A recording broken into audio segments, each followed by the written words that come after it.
Assalamualaikum warahmatullahi wabarakatuh, sahabat sekalian teristimewa pencinta bunga di seluruh dunia.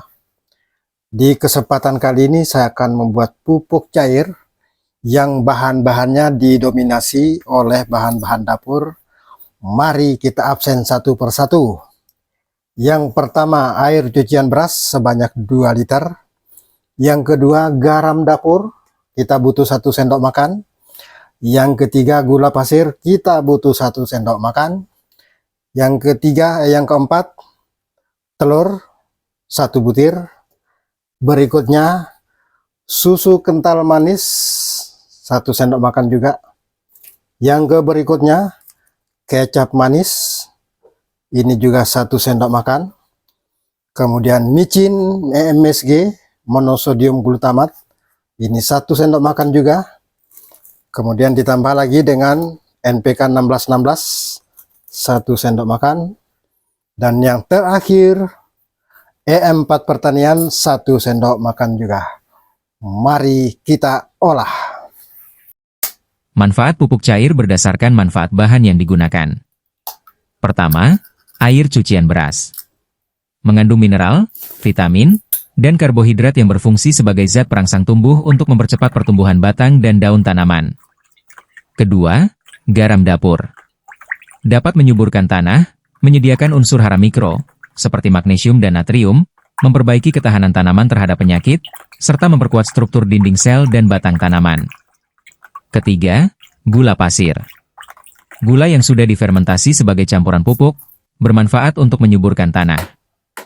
Keempat, telur. Kaya akan protein. Ketika protein ini terdegradasi dalam tanah melalui aktivitas mikroba, ia melepaskan nitrogen dalam bentuk yang dapat diserap oleh akar tanaman, seperti nitrat dan amonium. Nitrogen adalah makronutrien krusial yang esensial untuk perkembangan vegetatif, pembentukan klorofil, serta sintesis asam amino dan protein yang merupakan blok bangunan sel tanaman. Kelima, susu kental manis. Terutama yang sudah kedaluarsa atau difermentasi, selain sebagai pupuk, juga berfungsi sebagai fungisida dan insektisida alami. Membantu memperkuat dinding sel tanaman, menyegarkan tanaman layu, serta melebatkan bunga dan buah. Keenam, kecap manis. Bermanfaat bagi tanaman sebagai sumber karbon, kalium, dan unsur organik hasil fermentasi kedelai yang dapat menyuburkan tanah, merangsang pertumbuhan, serta meningkatkan hasil buah.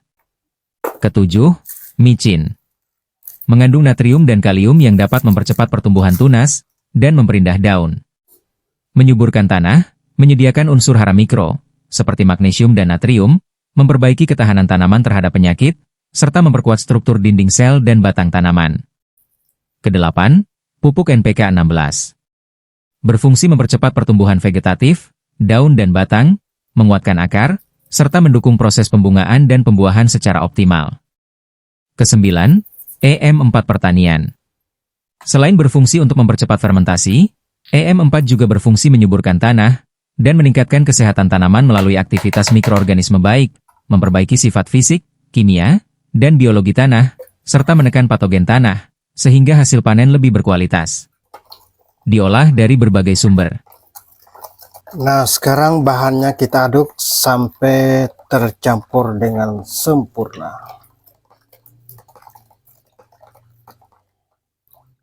Aduk. Kemudian bahan ini akan kita fermentasi di dalam wadah tertutup selama lebih kurang 10 hari. Dan setiap hari, setiap 2 hari sekali kita buka tutupnya untuk mengeluarkan gas dari dalam wadah.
Selanjutnya pupuk kita akan kita fermentasi dan kita tempatkan di ruang yang tertutup, tidak terkena cahaya matahari langsung. Ya dah, saya simpan di sini aja dah.